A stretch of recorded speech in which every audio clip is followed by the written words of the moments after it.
என்றைக்கு மனுக்குள்ள ஆண்டவரை விட்டு கீழ்ப்படியாம போயிடுச்சோ, ஆண்டுடைய சத்தத்தை கேட்க மனதில்லாம போயிடுச்சோ, இறுதிய கடினமா போய்விட்டதோ, அந்த நேரத்துல தான் கர்த்தர் கல்லுனால் எழுதப்பட்டு மோசே கையில கொடுத்து, மோசே நீ போய் கொடுன்றார். நான் டைரக்டா அவன் கொடுக்க மாட்டேன், நான் ஒவ்வொருத்தருகிட்ட இதை கொடுக்கணும்னு எனக்கு ஆசையும் கிடையாது, அதனால நீ கொடுத்ததா போய் கொடு அப்படின்னு. மோசே பேர் வந்தாலும் பரவாயில்ல, மோசே நீ கொடு அப்படின்னு சொல்றார். ஏன்னா இப்படி கல்லுனால என் பிள்ளைங்க கிட்ட பேசணுன்றது என் திட்டம் கிடையாது, மனசுல பேசணுன்றதான் என் ஆசை. மனதளவில் என் பிள்ளைங்க கிட்ட பேசணும், உள்ளத்தின் ஆழத்துல என் பிள்ளைங்க கிட்ட பேசணும்.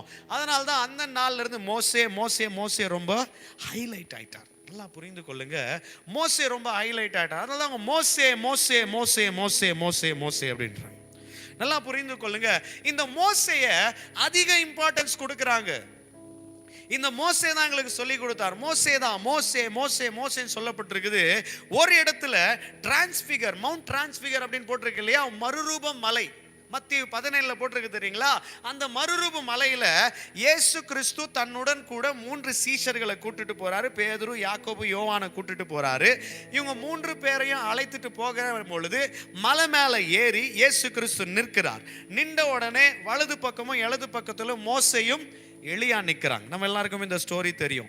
மோசே நிற்கிறார், எலியா நிற்கிறார். இந்த 2 பேரைய குறித்து பழைய ஏற்பாட்டு காலத்தில் இருக்கக்கூடியவர்கள் எல்லாருமே மேன்மையாய் பேசுவாங்க. அவங்க 2 பேரை பெரிய ஆளு, அவங்க இப்படி ஏற்பட்டவங்க. மோசே மோசே மோசே மோசே சொல்லுதான் கேட்பேன், மோசே தான் பெரிய ஆளு, மோசே மோசே மோசே மோசே குறித்து பெருசா பேசுறாங்க பாருங்க. மோசே பெருசு இல்ல, என் குமாரன் தான் பெருசுன்னு பிதா மேல இருந்து ப்ரூஃப் பண்ணணும்.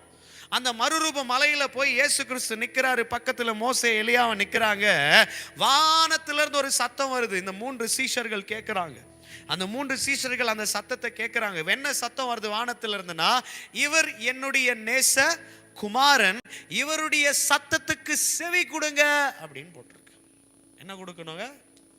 செவி கொடுங்க. அதாவது இவருக்கு இம்பார்ட்டன்ஸ் கொடுங்க.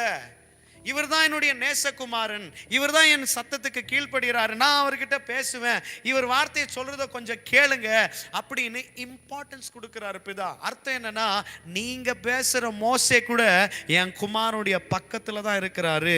மோசே பெருசு இல்ல, இயேசு தான் பெருசுன்னு பிதா ப்ரூஃப் பண்றார்.